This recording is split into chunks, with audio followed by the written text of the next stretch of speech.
Bismillahirrahmanirrahim. Assalamualaikum warahmatullahi wabarakatuh. Alhamdulillahirrabbilalamin. Wassalatu wassalamu ala asyrafil anbiya'i wal mursalin Sayyidina Muhammadin wa ala alihi wa sahbihi ajma'in, amma ba'du.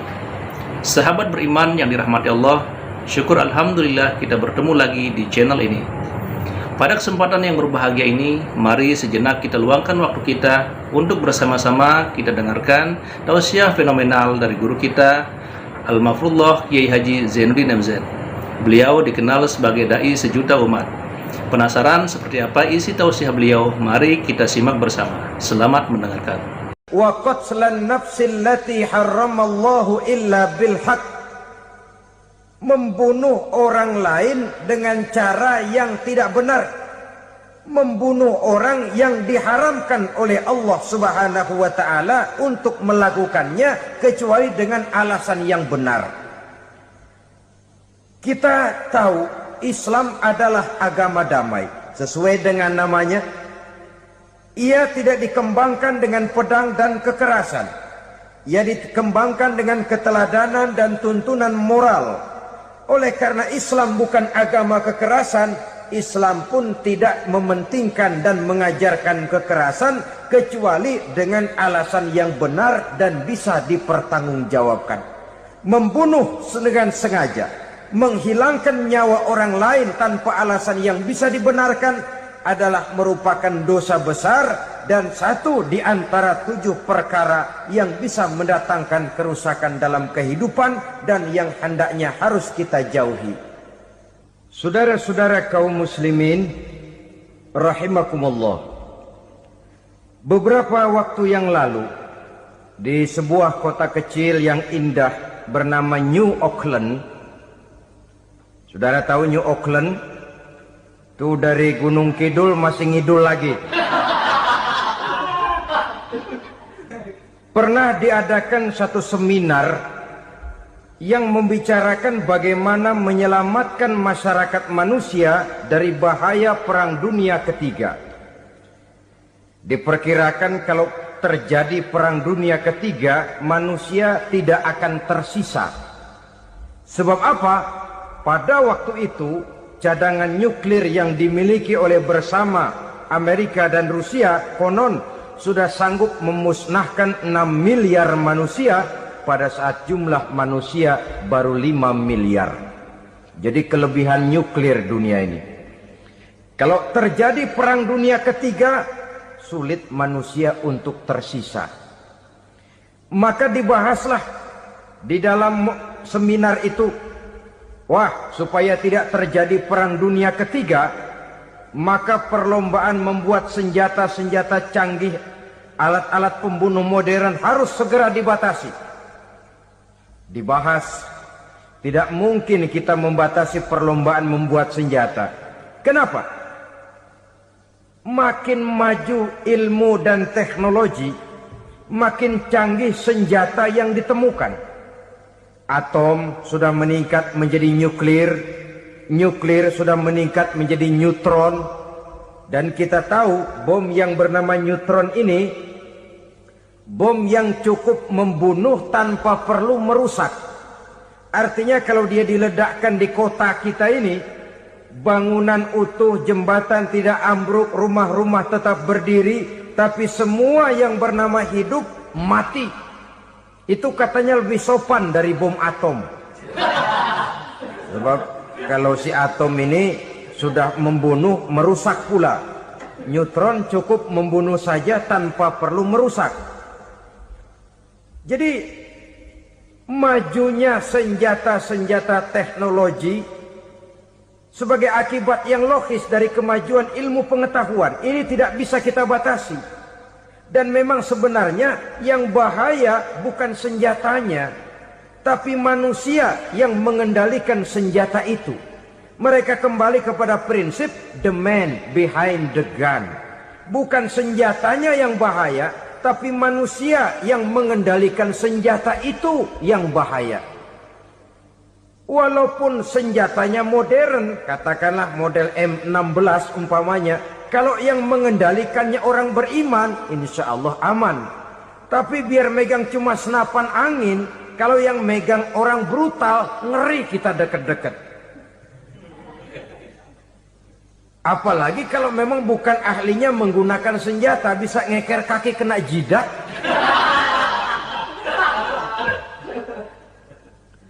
Mereka kembali kepada prinsip lama yang tetap baru. Bukan senjatanya yang harus dibatasi, manusia yang mengendalikan senjata itu yang perlu dibicarakan. Nah, kalau begitu, agar manusia tidak mempergunakan senjata sewenang-wenang, apa yang harus kita lakukan? Ya, manusianya harus bermoral. Ya, tapi moral yang mana? Di dunia ini banyak ajaran tentang moral. Itu pun mudah saja. Di sini kan kita undang saja ahli dari berbagai agama untuk membicarakan konsep perdamaian menurut agamanya masing-masing. Baik, setuju itu? Setuju. Maka tampillah para ahli agama, mereka kembali kepada prinsip moral daripada konsep yang terkandung di dalam ajaran agama untuk menegakkan perdamaian. Mula-mula naiklah ahli dari agama Hindu, dibacakan konsep perdamaian menurut ajaran agama Hindu, bahwa untuk damai manusia harus meninggalkan nafsu keduniaannya, menempuh samsara dan sebagainya untuk mencapai nirwana, menjauhi kemegahan dan kemewahan dunia. Ini lalu dibahas, rasanya juga tidak mungkin ini. Kemudian dari agama Nasrani, bahwa untuk damai manusia harus menciptakan sifat kasih sayang. Kalau ditampar pipi kiri, berikan pipi yang kanan. Kalau diberikan selendang, berikan baju. Nanti orang kasihan, lalu dia tidak akan nampar lagi. Ketika ini dibahas, ternyata rasanya pun tidak mungkin bisa diterima. Karena apa? Di zaman sekarang orang ditampar pipi kiri, dikasih pipi kanan. Bukan kasihan, gemes. Damai belum tentu, bonyok udah jelas. Lalu ketika dibacakan konsep perdamaian menurut Quran, di mana disampaikan ayat wa jazaa'u sayyi'atin sayyi'atun misluha faman afa wa aslaha fa ajruhu 'ala Allah. Balasan terhadap satu kejahatan adalah kejahatan yang seimbang, tetapi barang siapa yang memberi maaf dan mencari jalan damai, itulah yang terbaik dan akan mendapat pahala dari Allah Subhanahu wa ta'ala. Kamu tidak salah ditampar pipi kirimu, tampar lagi pipi kirinya sekeras dia menampar pipi kirimu. Nanti orang tidak mau menampar kita karena dia tahu kalau dia tampar kita, dia akan menderita tamparan sekeras dia menampar kita. Akan terjadilah prinsip saling hormat menghormati, tidak saling ganggu, tidak saling usil, tidak saling jahil. Atas dasar ini perdamaian bisa ditegakkan. Mereka bisa menerima konsep ini, tapi kemudian seminar ditutup tanpa satu keputusan resmi. Kenapa? Terus terang mereka kagum dengan konsep Islam, tapi sentimen lama terhadap nilai-nilai Islam telah menutup mata mereka untuk menerima kebenaran dari ajaran Al-Quranul Karim. Saudara-saudara kaum muslimin rahimakumullah, kembali kita kepada persoalan pokok. Roh adalah dari Allah. Dia akan kembali kepada Allah, milik mutlak dari Allah. Tidak pantas kita merampasnya dari orang lain. Tidak wajar kita menghilangkannya tanpa alasan yang dibenarkan oleh agama. Di zaman sekarang, akibat persaingan hidup yang makin tajam, lapangan kerja yang makin sulit, tensi ekonomi yang makin tinggi, atau karena nilai moral yang makin rendah, atau juga karena rapuhnya pegangan orang kepada agama, nyawa rasanya sudah sedemikian murahnya. Berbagai kasus membuat berdiri bulu roma kita. Ada mayit, ada manusia dipotong 6, dicincang macam kambing. Ada yang dipotong 5, ada yang dipotong 13, dikardusin, dibuang ke tempat sampah. Inna lillahi wa inna ilaihi raji'un. Gejala apa ini? Kanibalisme. Manusia sudah demikian sadisnya, manusia sudah sedemikian buasnya, sehingga sesama manusia diperlakukan seperti hewan.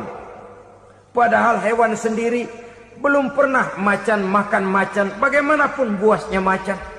Belum pernah serigala memakan serigala, bagaimanapun brutalnya serigala.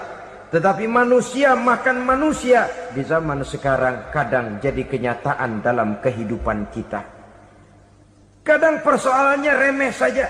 Soal uang 200 perak, pisau bicara, nyawa melayang.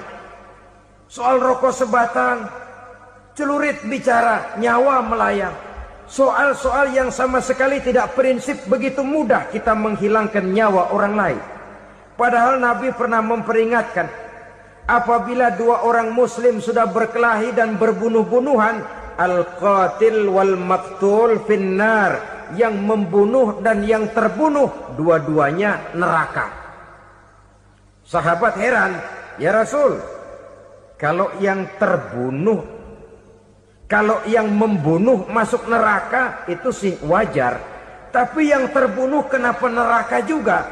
Beliau menjawab, dua-duanya sudah punya niat untuk saling membunuh. Niatnya itu yang diponten.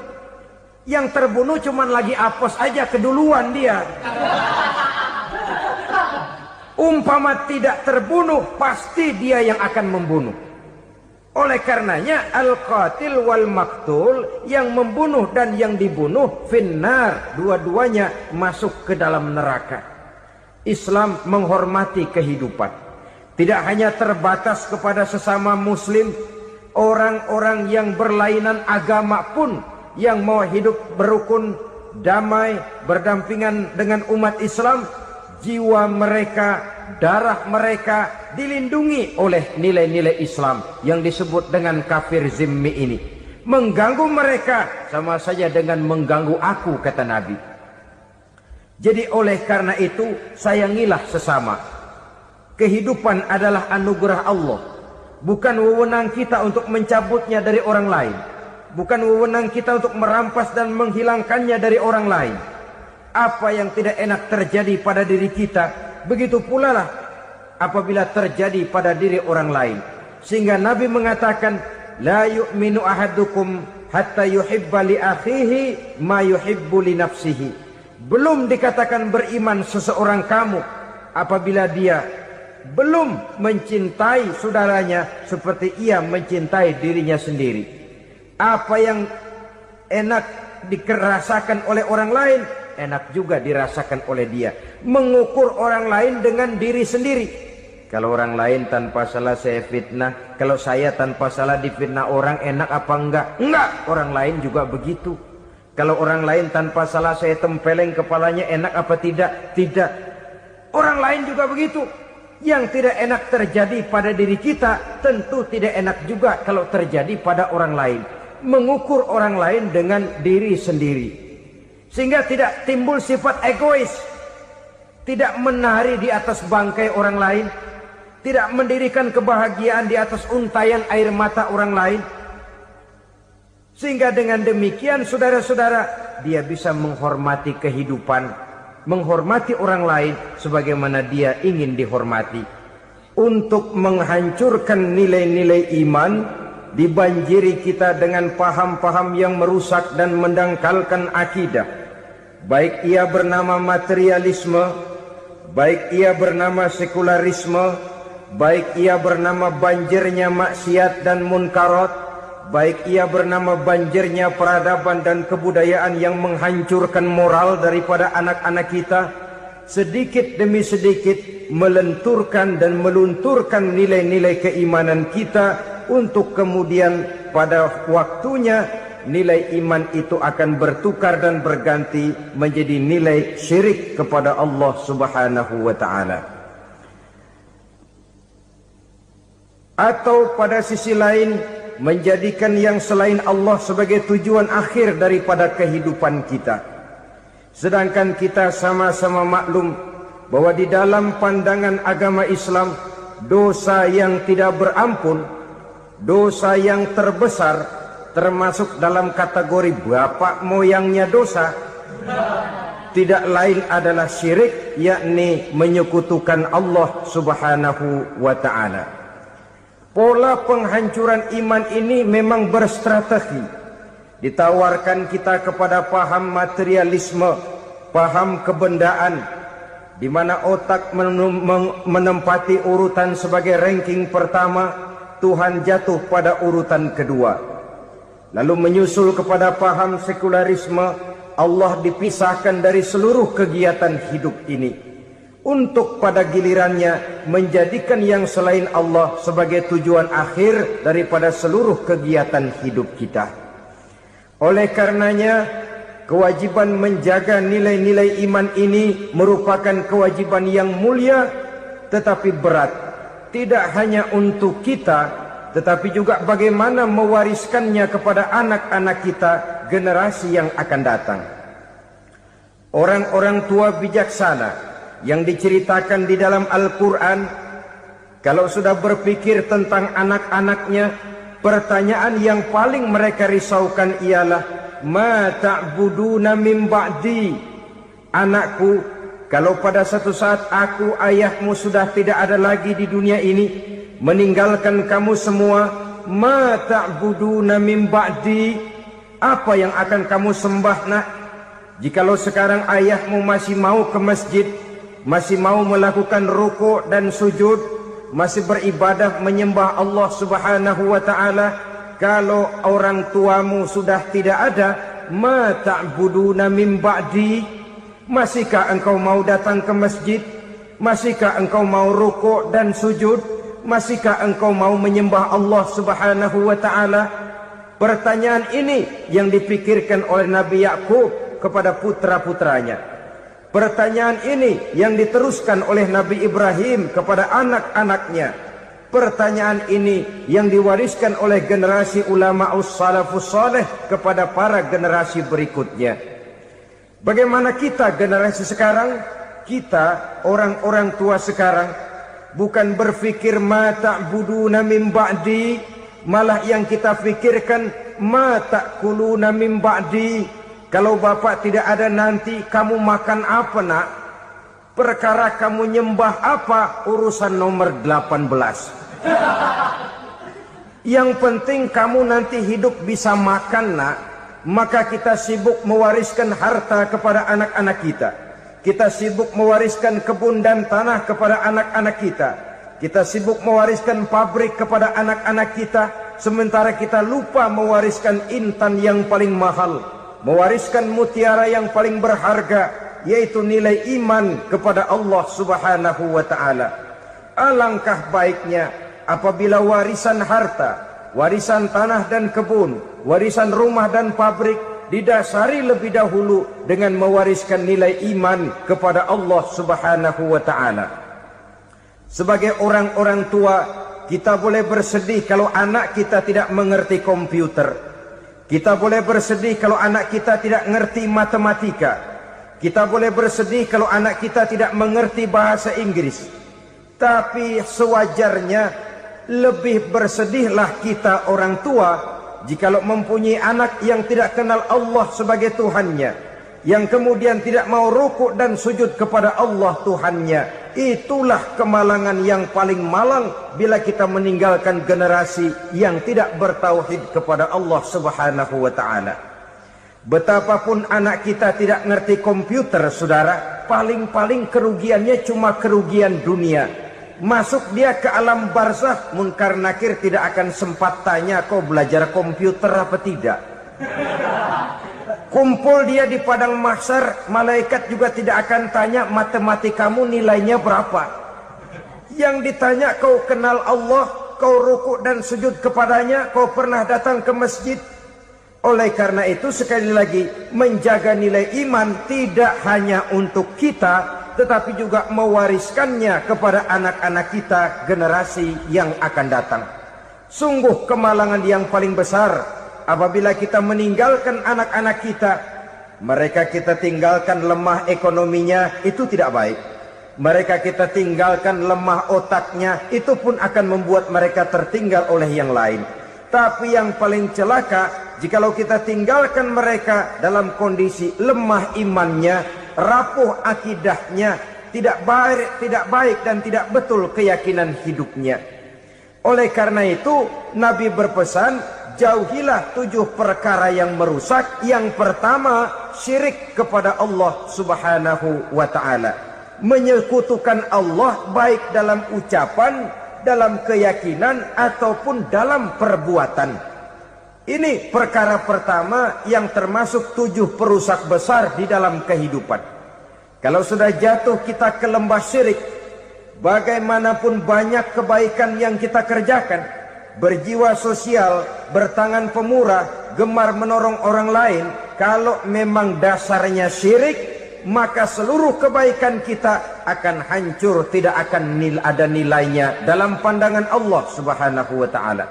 Dalam pandangan manusia, mungkin kita dicatat sebagai orang sosial, gemar menolong orang lain, tidak berpangku tangan melihat orang yang mendapat kesulitan, tapi oleh karena dasarnya syirik, dasarnya tidak mentauhidkan Allah, maka seluruh nilai kebaikan yang kita kerjakan tidak akan ada nilainya dalam pandangan Allah Subhanahu wa ta'ala. Maka jagalah iman kita jangan sampai dihinggapi penyakit syirik yang bagaimana kecilnya sekalipun. Sekali lagi, baik syirik dalam bentuk ucapan, syirik dalam bentuk keyakinan, sampai kepada syirik dalam bentuk perbuatan, kita berhindar kepada sifat-sifat yang sedemikian itu. Karena apa? Dalam satu ayat Quran Allah Subhanahu wa ta'ala menjelaskan, innallaha la yaghfiru ayyushraka bih wa yaghfiru ma duna dzalika liman yasha. Allah tidak akan memberi ampun kepada orang-orang yang menyekutukannya, tapi Allah masih mau memberikan ampun kepada dosa-dosa yang selain itu bagi orang-orang yang dikehendakinya. Dosa selain syirik, apabila kita bertaubat, Allah masih mau mengampuni. Tapi kalau sudah jatuh ke tempat syirik, itu sudah dosa yang tidak berampun. Taubatnya tidak lain melepas syirik, kembali kepada tauhid, berkeyakinan bahwa hanya ada Allah Subhanahu wa ta'ala, Tuhan satu-satunya, yang lam yalid walam yulad walam yakul lahu kufuwan ahad. Tidak beranak, tidak pula diperanakkan, dan tidak satupun yang dapat menyerupai Tuhan Allah Subhanahu wa ta'ala. Saudara-saudara kaum muslimin rahimakumullah, bahwa kita di zaman sekarang memang tidak menyembah berhala, ya. Bahwa kita tidak berterang-terangan mengatakan Tuhan lebih dari satu, memang.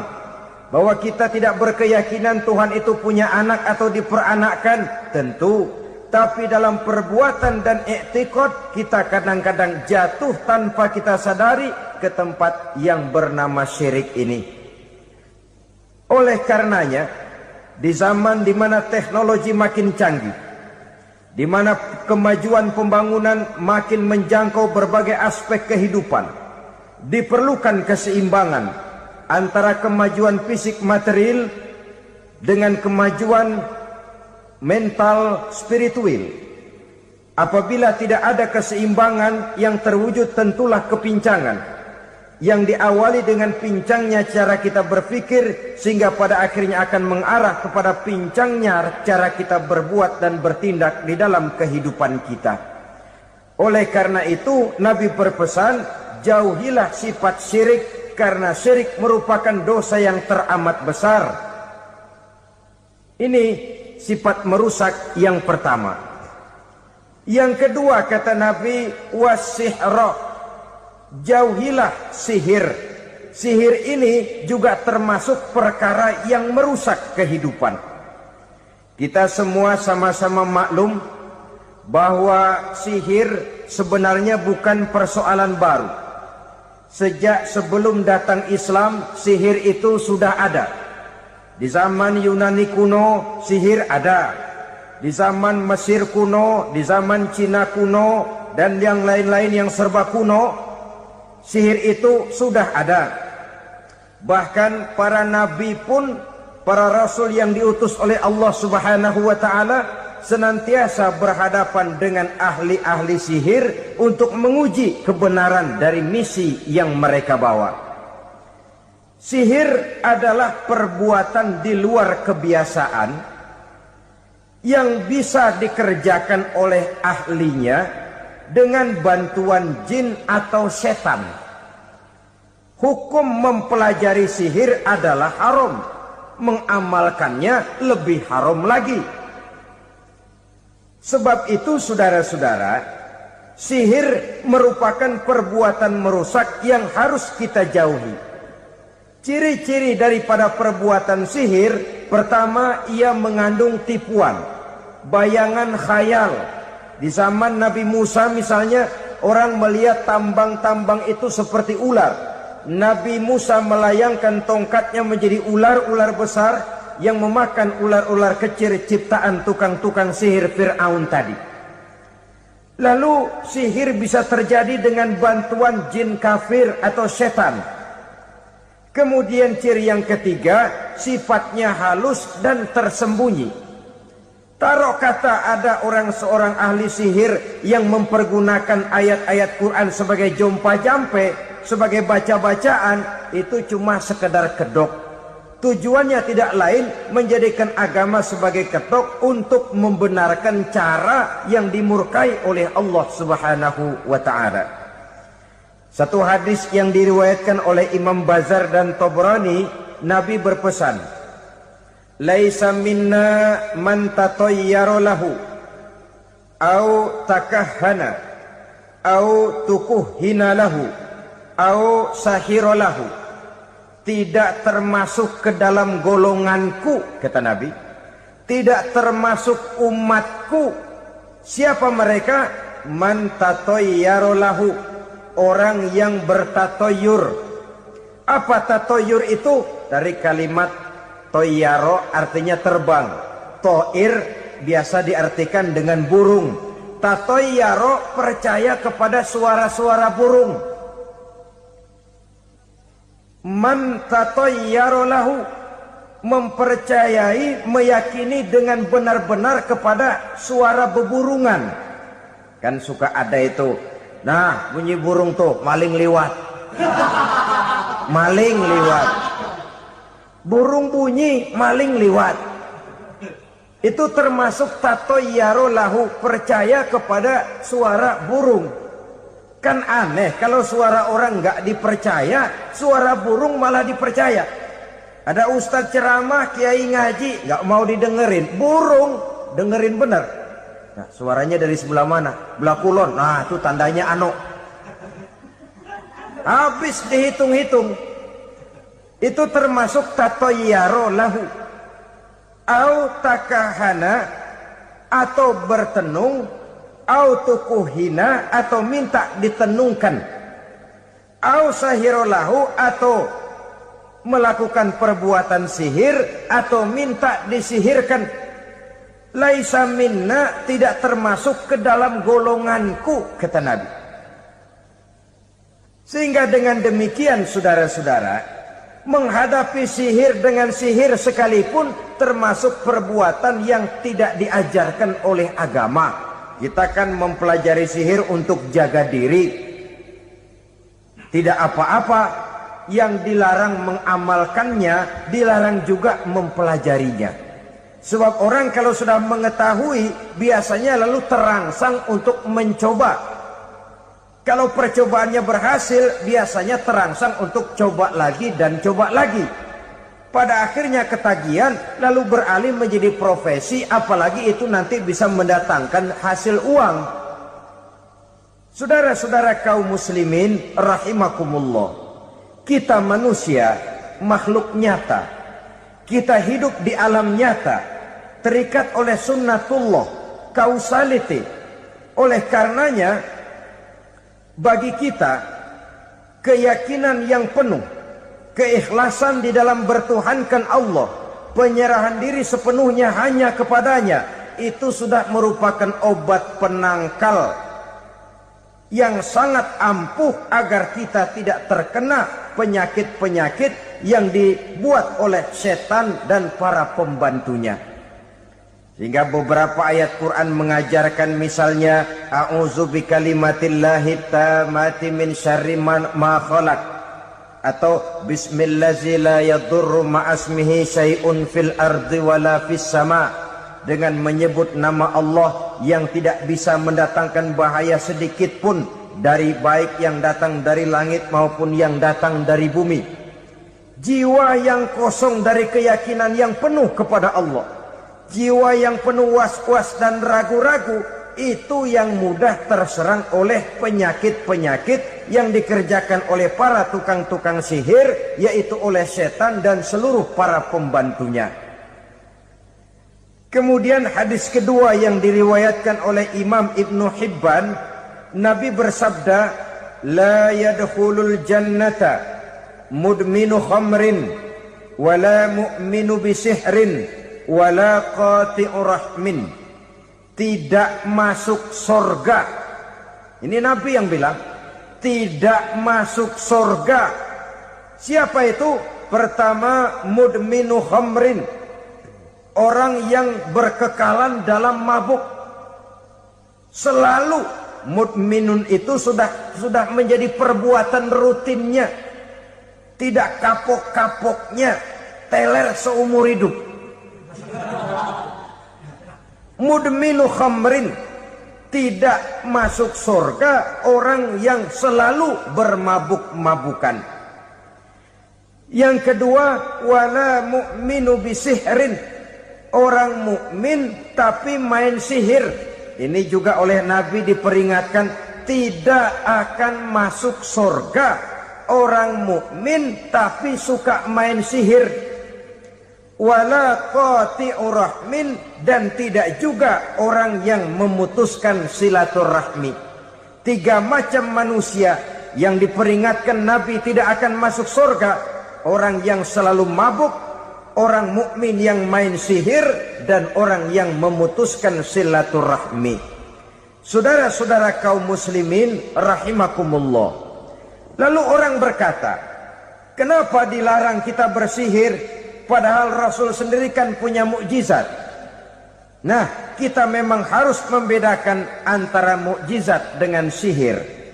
Dalam kehidupan agama kita kenal ada yang namanya mukjizat, ada yang namanya karomah atau keramat biasa diucapkan, ada yang namanya maunah, ada yang namanya irhas, ada juga yang namanya sihir.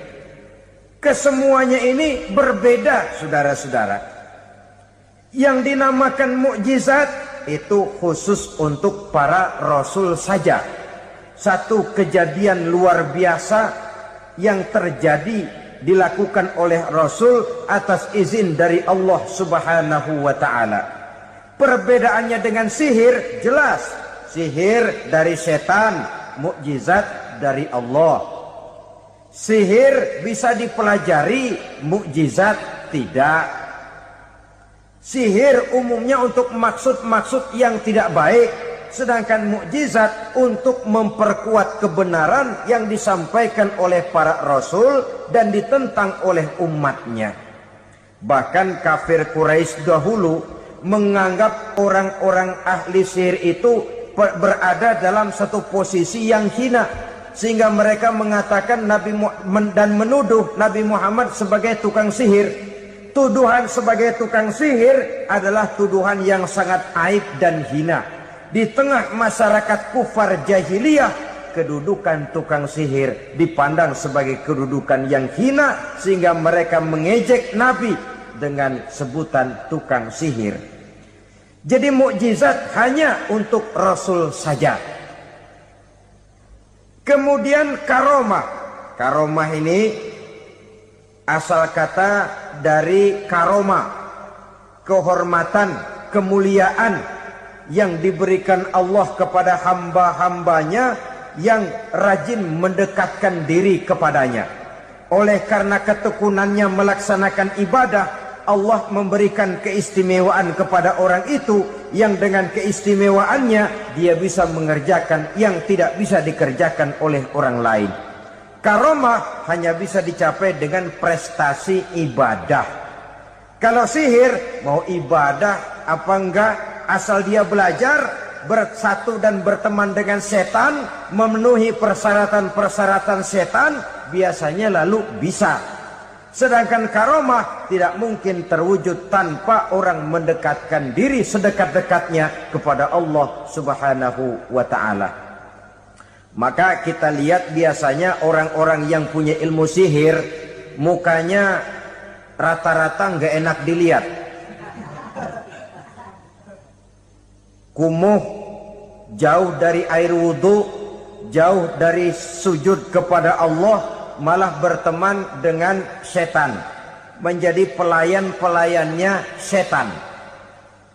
Saudara-saudara, adapun maunah, keistimewaan yang diberikan Allah kepada hamba-hambanya yang belum sampai kepada tingkat wali, tapi orang itu lebih banyak kebaikannya daripada kesalahannya. Umpamanya, saudara jalan bertiga di pinggir jalan, saudara ada pada posisi di tengah, lalu bertiga ini ketabrak mobil. Menurut perhitungan saudara mati lebih dahulu, tapi terjadi hal yang aneh, dua teman saudara mati, saudara malah cuma luka dan lecet sedikit saja. Apa itu? Kalau kita lebih banyak kebaikannya daripada kesalahannya, itu yang dinamakan maunah, pertolongan yang diberikan Allah kepada hamba-hambanya yang lebih banyak kebaikannya daripada kesalahannya. Sedangkan yang dinamakan irhas, kejadian luar biasa pada diri seseorang pada waktu dia masih kecil, yang menunjukkan tanda-tanda keistimewaannya. Itu umumnya pada para nabi pada usia kecilnya sudah ada irhas, tanda-tanda istimewa. Jelas baik mukjizat, karomah, maunah maupun irhas berbeda dengan sihir. Sihir ini jelas saja merupakan bantuan dan persekutuan antara manusia dengan setan. Padahal setan, kata Allah dalam Al-Quran, innahu lakum aduwwum mubin, sesungguhnya setan bagi kamu adalah musuh yang sangat jelas. Saudara-saudara kaum muslimin rahimakumullah, di zaman sekarang dalam menghadapi beban kehidupan yang makin pelik, menghadapi stres yang tidak kunjung selesai, menghadapi persoalan-persoalan yang teramat berat, orang sering mencari jalan keluar kepada hal-hal yang menurut pendapatnya bisa meringankan beban moralnya itu. Pergilah dia mencari sesuatu yang dapat meringankan bebannya. Dan tidak jarang yang jatuh ke pangkuan tukang-tukang tenung, ke pangkuan tukang-tukang sihir, yang mereka itu oleh Quran dijelaskan kadzabal munajjimun walau sodaku. Tukang-tukang tenung, tukang-tukang sihir, mereka itu bohong walaupun benar. Maksudnya bohong walaupun benar, artinya kalau yang mereka kerjakan benar, itu sih kebenaran. Benar dengan kebenaran itu lain. Kebenaran, kebetulan bisa, tapi tidak untuk selalu. Apalagi kalau itu sudah membahayakan kehidupan orang lain. Jadi oleh karena itu Nabi berpesan, jauhilah daripada sihir. Kalau sudah jauhilah dari sihir, artinya ya jauhilah daripada mempelajarinya, jauhilah daripada bergaul dengan orang-orang yang ahli di bidang itu, karena dari pergaulan segalanya bisa menular. Baiklah saudara, ini yang kedua. Yang ketiga pesan Nabi, wa qatlan nafsil lati harramallahu illa bil haq, membunuh orang lain dengan cara yang tidak benar, membunuh orang yang diharamkan oleh Allah Subhanahu wa ta'ala untuk melakukannya kecuali dengan alasan yang benar. Kita tahu Islam adalah agama damai, sesuai dengan namanya. Ia tidak dikembangkan dengan pedang dan kekerasan. Ia dikembangkan dengan keteladanan dan tuntunan moral.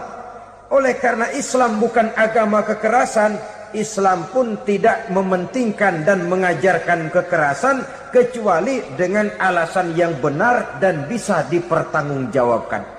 Membunuh dengan sengaja, menghilangkan nyawa orang lain tanpa alasan yang bisa dibenarkan, adalah merupakan dosa besar dan satu di antara 7 perkara yang bisa mendatangkan kerusakan dalam kehidupan dan yang hendaknya harus kita jauhi. Saudara-saudara kaum muslimin rahimakumullah, beberapa waktu yang lalu di sebuah kota kecil yang indah bernama New Auckland. Saudara tahu New Auckland? Itu dari Gunung Kidul masih ngidul lagi. Pernah diadakan satu seminar yang membicarakan bagaimana menyelamatkan masyarakat manusia dari bahaya Perang Dunia Ketiga. Diperkirakan kalau terjadi Perang Dunia Ketiga, manusia tidak akan tersisa. Sebab apa? Pada waktu itu, cadangan nuklir yang dimiliki oleh bersama Amerika dan Rusia konon sudah sanggup memusnahkan 6 miliar manusia pada saat jumlah manusia baru 5 miliar. Jadi kelebihan nuklir dunia ini.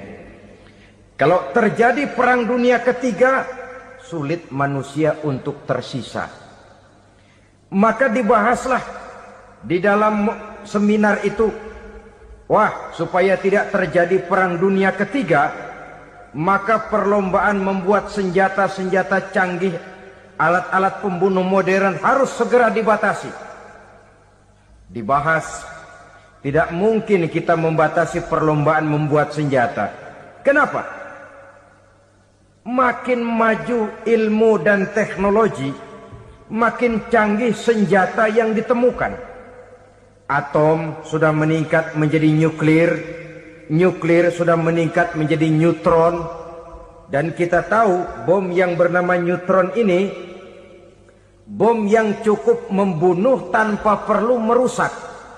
Artinya kalau dia diledakkan di kota kita ini, bangunan utuh, jembatan tidak ambruk, rumah-rumah tetap berdiri, tapi semua yang bernama hidup mati.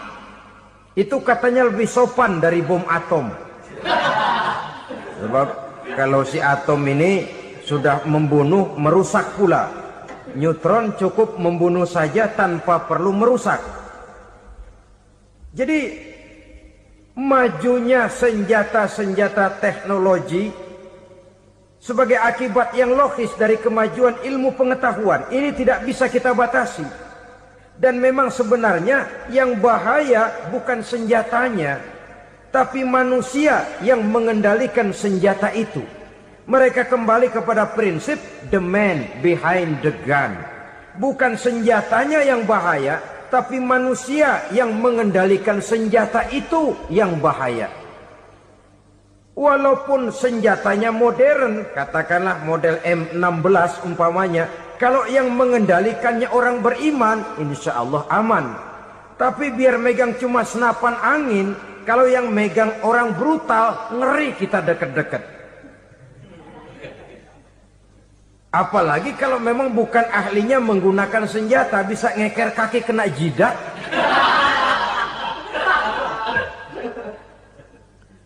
Mereka kembali kepada prinsip lama yang tetap baru, bukan senjatanya yang harus dibatasi, manusia yang mengendalikan senjata itu yang perlu dibicarakan. Nah, kalau begitu agar manusia tidak mempergunakan senjata sewenang-wenang, apa yang harus kita lakukan? Ya, manusianya harus bermoral. Ya, tapi moral yang mana? Di dunia ini banyak ajaran tentang moral. Itu pun mudah saja. Di sini kan kita undang saja ahli dari berbagai agama untuk membicarakan konsep perdamaian menurut agamanya masing-masing. Baik, setuju itu, setuju. Maka tampillah para ahli agama, mereka kembali kepada prinsip moral daripada konsep yang terkandung di dalam ajaran agama untuk menegakkan perdamaian. Mula-mula naiklah ahli dari agama Hindu. Dibacakan konsep perdamaian menurut ajaran agama Hindu, bahwa untuk damai manusia harus meninggalkan nafsu keduniaannya, menempuh samsara dan sebagainya untuk mencapai nirwana, menjauhi kemegahan dan kemewahan dunia. Ini lalu dibahas, rasanya juga tidak mungkin ini. Kemudian dari agama Nasrani, bahwa untuk damai manusia harus menciptakan sifat kasih sayang. Kalau ditampar pipi kiri, berikan pipi yang kanan. Kalau diberikan selendang, berikan baju. Nanti orang kasihan, lalu dia tidak akan nampar lagi. Ketika ini dibahas, ternyata rasanya pun tidak mungkin bisa diterima. Karena apa? Di zaman sekarang orang ditampar pipi kiri, dikasih pipi kanan. Bukan kasihan, gemes. Damai belum tentu, bonyok udah jelas. Lalu ketika dibacakan konsep perdamaian menurut Quran, di mana disampaikan ayat wa jazaa'u sayyi'atin sayyi'atun misluha faman afa wa aslaha fa ajruhu 'ala Allah. Balasan terhadap satu kejahatan adalah kejahatan yang seimbang. Tetapi barang siapa yang memberi maaf dan mencari jalan damai, itulah yang terbaik dan akan mendapat pahala dari Allah Subhanahu wa ta'ala. Kamu tidak salah ditampar pipi kirimu, tampar lagi pipi kirinya sekeras dia menampar pipi kirimu. Nanti orang tidak mau menampar kita karena dia tahu kalau dia tampar kita, dia akan menderita tamparan sekeras dia menampar kita. Akan terjadilah prinsip saling hormat menghormati, tidak saling ganggu, tidak saling usil, tidak saling jahil. Atas dasar ini perdamaian bisa ditegakkan.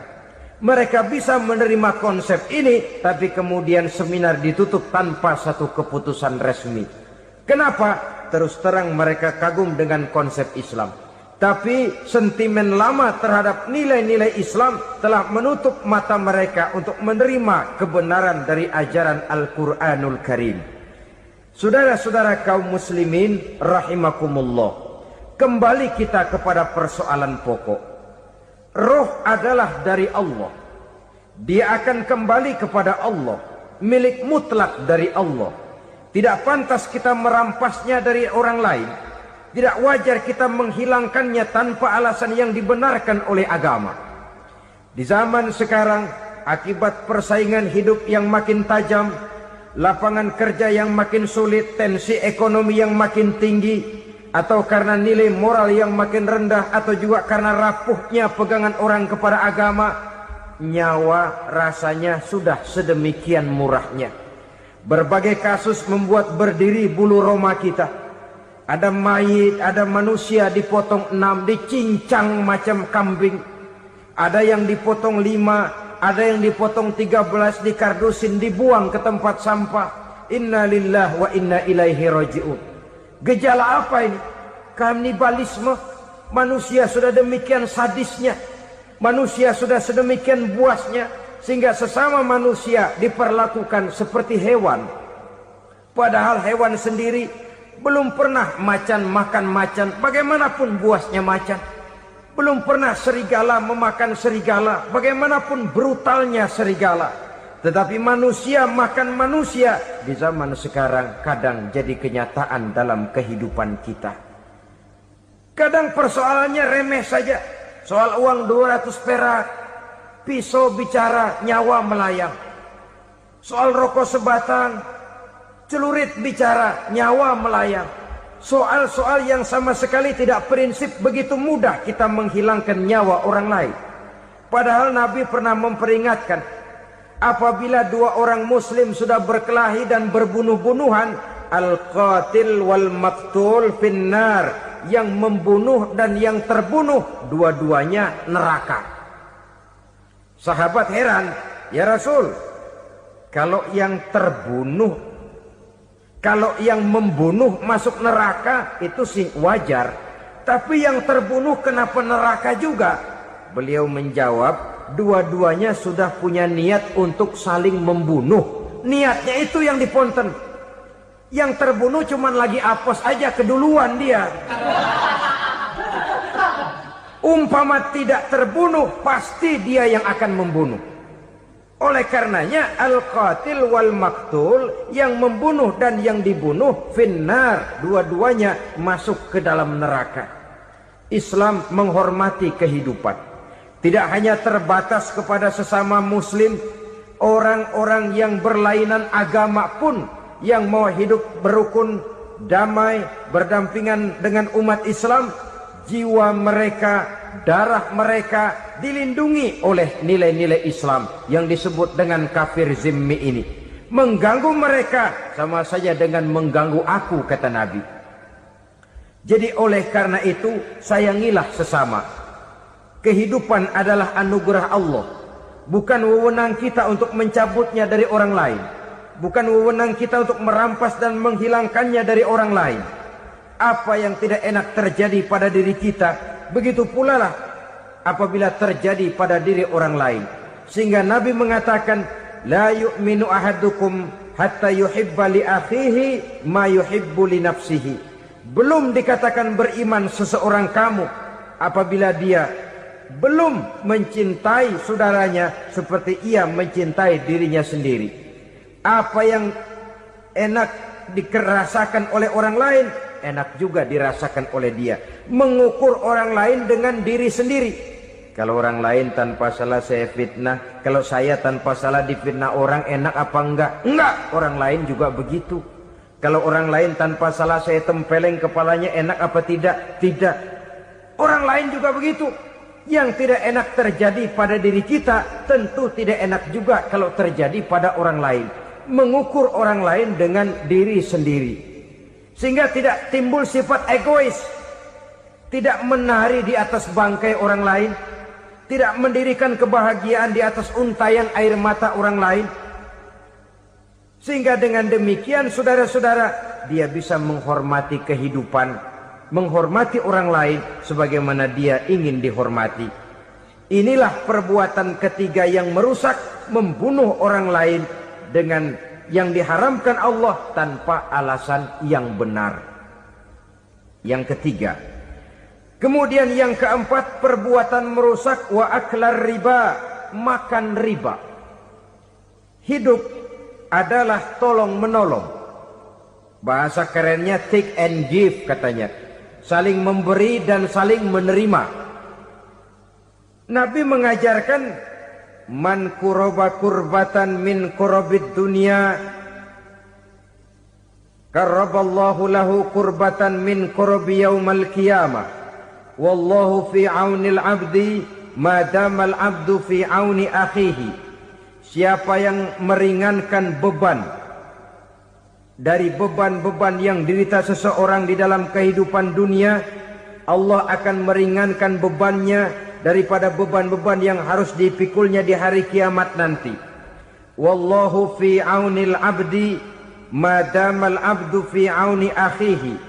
Allah senantiasa akan menolong seorang hamba selama hamba itu masih mau menolong saudaranya.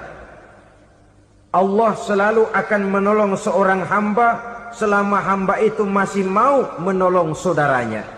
Apabila kita sudah berpangku tangan terhadap kesulitan orang lain, biasanya pun pada saat kita mendapat kesulitan, kita akan sulit juga memperoleh pertolongan. Nah, riba alias renten, kedoknya adalah menolong orang, tapi sama juga bulu buntutnya dilepas, palanya dicekek. Menolong orang pada akhirnya menjadi beban bagi seseorang. Dan memang mencari orang-orang yang berada dalam posisi kesulitan. Biasanya di daerah-daerah di mana musim paceklik jadi lapangan kerja sulit, sedangkan urusan perut tidak bisa ditunda. Akhirnya orang terjebak ke dalam rentenir, ke dalam riba, ke dalam renten. Bunga berbunga, sehingga satu saat jumlah bunganya bisa lebih besar dari jumlah pinjaman pokoknya. Kemudian kalau juga ternyata tidak bisa dibayar, rumah jadi taruhan. Memang rumah satu-satunya, begitu rumah ditarik mulain camping. Bukankah pada akhirnya akan mewariskan kesengsaraan? Oleh karena itu, kepada kita berusahalah jangan berhubungan dengan rentenir, jangan makan renten dan riba. Kepada mereka yang melaksanakan riba, walaupun mendatangkan keuntungan materi, tapi percayalah, harta yang didapat dengan jalan riba tidak akan membawa keberkahan. Manakala tidak membawa keberkahan, dia tidak akan mendatangkan ketenangan di dalam kehidupan kita. Oleh karenanya, memakan harta riba termasuk perbuatan yang merusak sendi-sendi kehidupan sosial, merusak kehidupan orang lain, merusak kehidupan masyarakat, tetangga, pergaulan, dan sebagainya. Yang kelima, wa akla malil yatim, memakan harta anak yatim dengan cara yang zolim. Nih, memang lezat. Anak yatim itu nggak tahu urusan apa-apa. Kita diamanahkan untuk mengurusinya. Kadang-kadang dibentuklah panitia penyantunan yatim piatu. Yatimnya mah tetap kelaparan, panitianya yang pada gendut.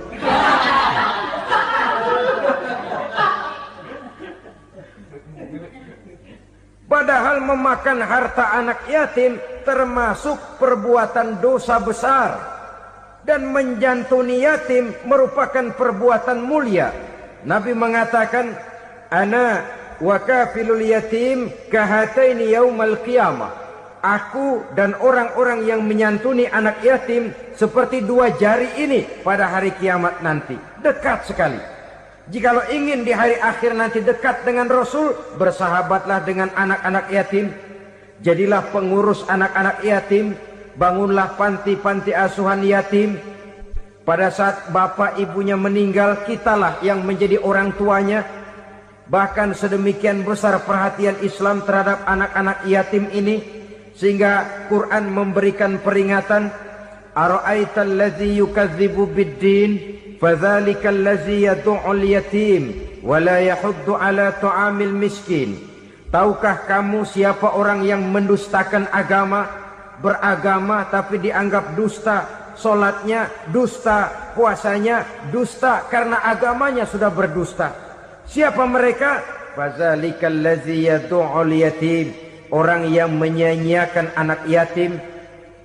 Wala yahuddu ala ta'amil miskin, dan tidak pernah memberi makan kepada orang-orang yang menderita kemiskinan. Menyia-nyiakan, meninggalkan anak yatim termasuk perbuatan yang divonis kita sebagai orang yang mendustakan agama. Saudara-saudara kaum muslimin rahimakumullah, maka sangat dicela mengeksploitir anak-anak yatim, menjadikan mereka sebagai kedok untuk mencari kekayaan pribadi. Tetapi jikalau ikhlas, ganjarannya sangat besar, nilai pahalanya sangat besar. Menyantuni yatim tidak hanya setahun sekali. Kalau Muharram pakai istilah lebaran yatim.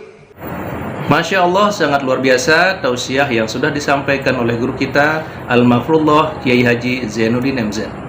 Sahabat beriman yang dimuliakan Allah, tetaplah di channel ini karena kajian ini belum selesai dan masih banyak lagi hal-hal menarik yang akan disampaikan beliau.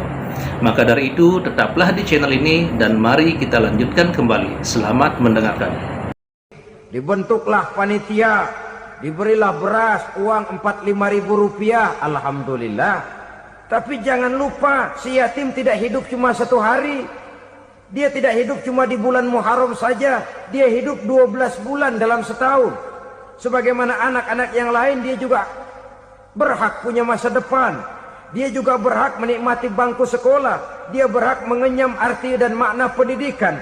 Dia berhak membekali diri dengan ilmu dan pengetahuan, seperti halnya anak-anak yang lain. Maka kita yang diberikan keluasan oleh Allah, ingatlah itu. Bersahabatlah dengan anak-anak yatim, santuni mereka. Perkara setahun sekali di bulan Muharram, alhamdulillah, itu bagus bin Thayyib alias baik. Tapi tentu dan tentu sekali lagi, si yatim tidak hanya hidup di bulan Muharram. Dia hidup 12 bulan dalam setahun, 24 jam di dalam sehari. Oleh karenanya, menyia-nyiakan mereka pada saat posisi kita memang mampu akan memojokkan kita dalam satu posisi di mana kita dianggap sebagai orang yang mendustakan agama, memakan harta anak yatim dengan cara yang zolim. Bapaknya udah meninggal, kebunnya lebar, anaknya dikelecehin. Nah, dah kamu nggak usah pusing, nanti saya yang ngurus. Akhirnya bukan ngurus, nguras. Si yatim mungkin tidak tahu bahwa dia disia-siakan, haknya diambil, miliknya dizalimi. Tapi Allah yang akan membalasnya dengan seadil-adilnya. Maka makan harta anak yatim biasanya balasannya tokcer bin paten.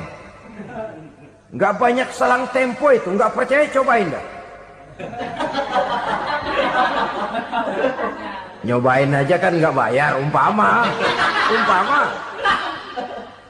Memakan harta anak yatim dengan cara yang zolim, ganjarannya biasanya kontan. Kenapa? Ratapan si miskin, untayan air matanya, jeritan kepedihan hatinya, membuka pintu langit, permohonannya diijabah, getaran hatinya didengarkan oleh Allah. Maka balasannya biasanya kontan, spontan, tidak menunggu waktu terlalu lama. Itu di dunia, belum lagi di akhirat nanti. Bukankah dalam riwayat Mi'raj diceritakan Nabi melihat di neraka itu orang perutnya sebesar rumah. La haula wala quwata. Itu perut kayak rumah, bagaimana jalannya tuh orang. Dan memang gak jalan, diseret-seret oleh malaikat di neraka itu. Hancur perutnya, amburadul itu perut. Berantakan isinya, dibulatkan lagi, diseret lagi, hancur lagi, dibulatkan lagi. Sampai Nabi tanya, orang itu begitu berat siksanya kenapa ya Jibril? Itu Muhammad, waktu di dunia dulu rakus banget makan harta anak yatim. Begitu vonisnya, begitu menyedihkan nasibnya di akhirat. Tapi di dunia pun ketidakberkahan itu sudah membayangi kehidupannya. Oleh karena itu, kepada saudara-saudara yang mendapat titipan anak yatim, berbahagialah, karena semulia-mulia rumah adalah rumah yang di dalamnya ada anak yatim yang disantuni. Sehina-hina rumah adalah rumah di mana di dalamnya ada anak yatim yang disia-siakan. Begitu kata Nabi kita. Rumah yang paling mulia dalam pandangan Allah, rumah yang di dalamnya ada anak yatim yang disantuni. Rumah yang paling hina dalam pandangan Allah, rumah yang di dalamnya ada anak yatim yang nasibnya disia-siakan. Berbahagialah saudara apabila menjadi penyantun anak-anak yatim, pelindung mereka, sehingga mereka mempunyai masa depan sebagaimana anak-anak lainnya. Rasulullah sendiri sedemikian peka terhadap keadaan anak-anak yatim karena beliau sendiri memang mengalami. Umur 6 bulan dalam kandungan ibu, beliau sudah ditinggalkan oleh ayahnya. Pada saat berusia 6 tahun, ibu sudah meninggal. Yatim piatu dalam usia di mana beliau sedang perlu belas kasih seorang ibu dan pengertian seorang bapa. Kepekaan itu lalu timbul, bahkan kemudian sampai kepada beliau berkata, aku dan orang yang menyantuni anak yatim seperti jari tengah dan jari telunjuk di hari akhirat nanti. Sedemikian dekatnya. Baiklah ya, jadi yang kelima, memakan harta anak yatim. Jauhi karena ini perbuatan yang merusak. Yang keenam, watawalli yaumaz zahfi. Melarikan diri pada hari pertempuran. Apa ini? Khianat. Tidak konsekuen dengan konsep perjuangan. Pada mulanya keras benar teriak, berantas korupsi, ganyang korupsi. Cuma karena belum dapat giliran. Begitu dia naik dapat kesempatan, korupsinya lebih edan dari yang diteriakinya. Ini termasuk tawalli yaumaz zahfi. Berpaling pada hari peperangan. Di saat menghadapi musuh. Kalau belum kelihatan musuh, teriaknya nyaring bener. Jangan takut demi kebenaran sampai titik darah yang paling penghabisan. Musuh belum kelihatan. Begitu musuh sudah kelihatan, paling dulu lari ke belakang.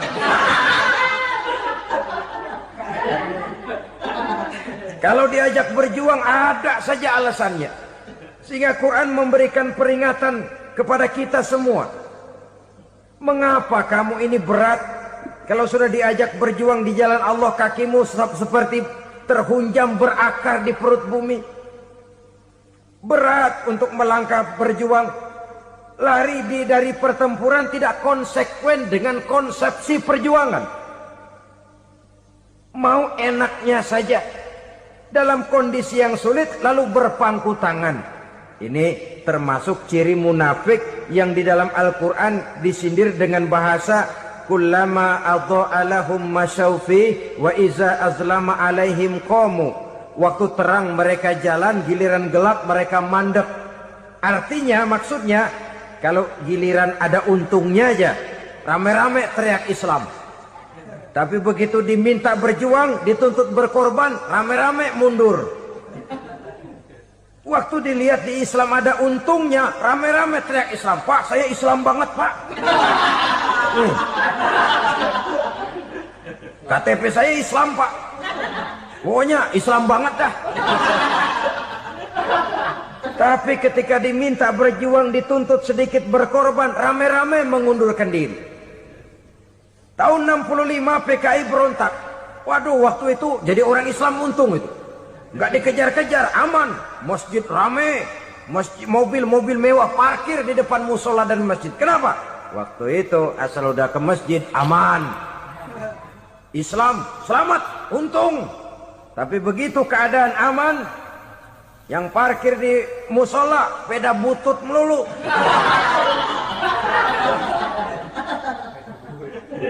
Waktu terang mereka jalan, waktu gelap mereka berhenti.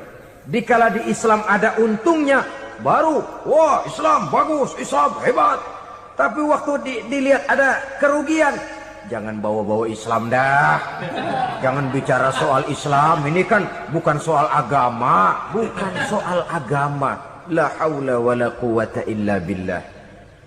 Beragama kita ambil talfik fid din, mengambil yang enteng-enteng saja dalam urusan beragama ini. Tidak konsekuen kita dengan Islam kita. Seolah kita mau memilih mana yang terasa cocok sama selera kita, kita teriak Islam. Beratan aja dikit, rame-rame berpaling. Itu termasuk tawalli yaumaz zahfi. Para pengkhianat mental-mental hipokrit. Alhamdulillahirrabbilalamin. Demikianlah kajian penuh ilmu, hikmah, dan manfaat yang sudah kita dengarkan bersama dari guru kita Al-Mafrullah Kiai Haji Zainuddin MZ.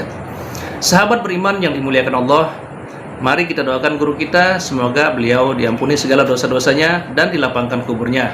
Dan buat sahabat semua yang sudah setia menyimak tausiah ini sampai selesai, saya ucapkan terima kasih banyak. Doa dan harapan saya semoga sahabat semua selalu diberikan kesehatan, dimudahkan segala urusannya, dan dilancarkan rezekinya. Amin ya rabbal alamin. Demikian yang dapat saya bagikan, kurang lebihnya mohon maaf. Sampai bertemu lagi di kajian berikutnya. Wabillahi taufiq wal hidayah, waridho wal inayah. Wassalamualaikum warahmatullahi wabarakatuh. Setelah kita mendengarkan bersama tausiah yang sangat luar biasa dari guru kita Al-Mafrullah Kiai Haji Zainuddin MZ, sekarang mari kita lanjutkan aktivitas kita masing-masing. Semoga apa yang sudah beliau sampaikan menjadi ilmu yang bermanfaat dalam kehidupan kita sehari-hari.